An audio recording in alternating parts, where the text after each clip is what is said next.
it will be up to history to decide how the people will look into the actions of the ethics committee and how the people will look into the actions of the congressmen who voted yes. Well, pag-uusapan muna namin yan ng legal team ko, pero yung magiging case noon, siguro by 2027, 2028 pa. So it will be a very long case kung sakali. Pero check muna namin sa Supreme Court. So either way, hindi sila makapag-decision within the 2 months of suspension. So by the time it reaches the Supreme Court, balik na ako sa Congress. So for now, there's no plans for getting into the Supreme Court. Malungkot kasi sa Congress. Malungkot daw sa Congress pag wala yung meow-meow. Walang miyaw sa Congress muna. Sige, go ahead. Hindi, pero okay lang, may Christmas break naman sila eh. Hello, Kong Miao. Tanong ko lang po. Nakita na po natin yung numero sa Kongreso na ikaw po ay pinagkaisahan. So ang tanong ko po dito, itutuloy niyo pa rin po ba yung inyong pagpapay ng impeachment against si Bongbong Marcos? Itutuloy mo pa rin daw ba yung pag-file ng impeachment kay BBM? Yung well, depende yun sa magiging legal response natin kasi nagkakaroon ng investigations doon.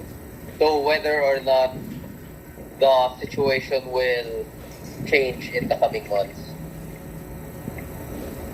How about po yung ethics complaint niyo po kay Congressman Puno? Yung ethics complaint mo raw kay Puno, itutuloy mo ba? Ethics committee.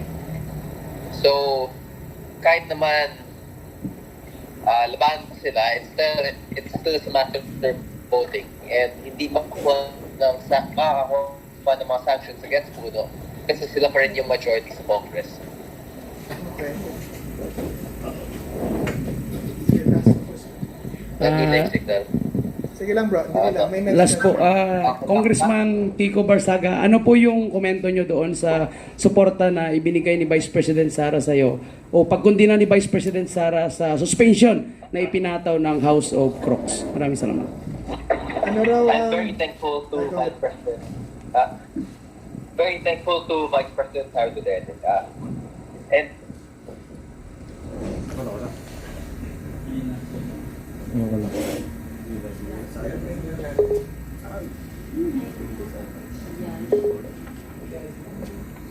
ayan bro, tuloy.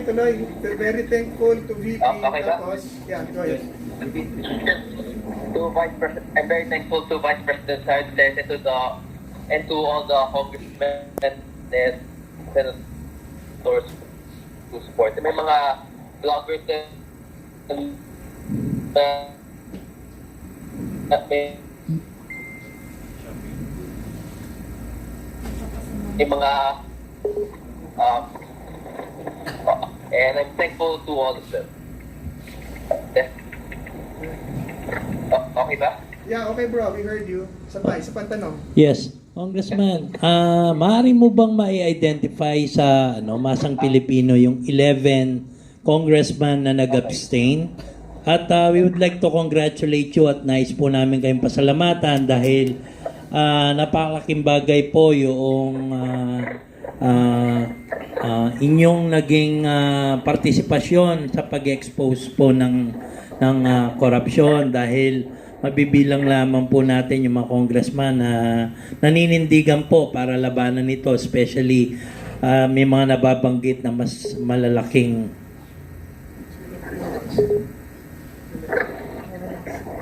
mas malalaking tao na involved po dito. So, again, maraming salamat po sa inyo at nasa mayorya po yung suportang nakuha po ninyo in spite of dyan sa harassment na nangyari po sa inyo. Narinig mo bro? Salamat daw sa ginagawa mo at ang Pilipino at mayorya daw ay nasa likod mo sa harassment na ginagawa nila sa iyo. O ikaw ang nangaharas sa kanila? It goes both ways. Sige po, may tanong. May tanong po ako. Kasi nawawala siya. Hello? Okay. Bro, isa ito. May tanong pa isa. Yung ating, Okay, moderator. Kong Kiko, ano po, yung pinakita po ninyo is being seen as a lot of people, especially yung mga Gen Z natin, as political courage.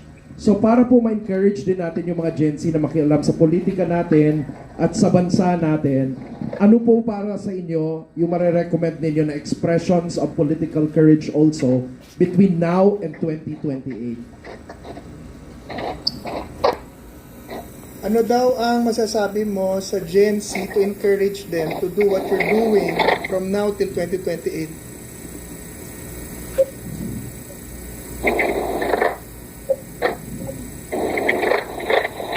Ako? Hello? Repeat the question, please. Napuputol yung connection. Ano yung tanong? Ano raw ang masasabi mo sa mga Gen Z na katulad mo to do and show the courage that you've been showing? To encourage them. Okay. Well, yung courage, and it all comes from within. So everyone has their own beliefs, and everyone has their own threshold for courage where they will start to show those beliefs in response or even in the face of threats. Kaya regarding doon, makita naman natin yung Gen Z na lalaban sila kung sakaling lumala yung sitwasyon. And habang lumalala yung sitwasyon natin ngayon in terms of corruption within the government, mas lalong dadami at dadami yung Gen Z na lalaban. So it's not something that we can force out of the Gen Z. Hindi natin sila mapipilit na labanan nila yung corruption sa gobyerno ngayon. Pero habang lumalala yung sitwasyon, mas dadami at dadami ang lalaban. Not just the Gen Z, but all generations. Yes. Hello? Yeah bro, we got you. Meron pa Okay. mga panelists. Ito si Presidente at saka si Vice. Hello? May question din po yung panelist natin. Meron pang question panelist na. Meow.